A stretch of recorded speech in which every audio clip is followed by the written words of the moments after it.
Effectivement, on le dit, même au plus haut niveau, puisque la Commission européenne, dans son papier, son livre vert sur le financement à long terme de l'économie, dépeint les ménages européens comme étant la principale source de financement à long terme, mais malheureusement, dit la Commission, ils sont très court-termistes et ils sont très averses au risque.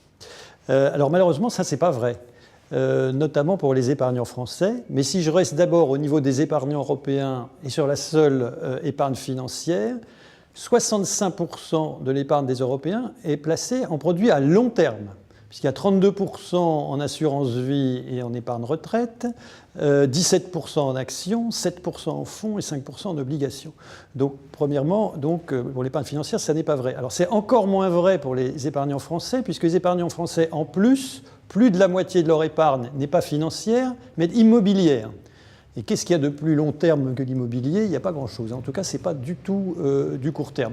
Donc, c'est quand même tout à fait inexact. Alors qu'après, les placements qu'on leur propose, qui sont des placements de long terme, eux, soient investis de façon différente, ça, c'est un problème, effectivement, à regarder. Alors, l'aversion au risque, c'est pareil. Si c'est high risk, little return, comme on dit en anglais, effectivement, ça n'intéresse pas les épargnants, ça n'intéresse pas d'ailleurs vous et moi. On cite par exemple en France le fait que les Français, leur premier produit d'épargne sont les fonds en euros, c'est exact, 1200 milliards d'euros sur les fonds en euros, et qu'ils devraient être plus en unités de compte où il y a des actions, des obligations.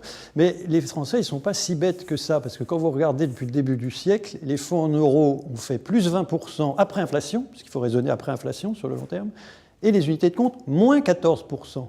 Donc, d'où la question clé de la performance. S'il y a du risque, mais qu'il y a de la performance à la clé, ça changera.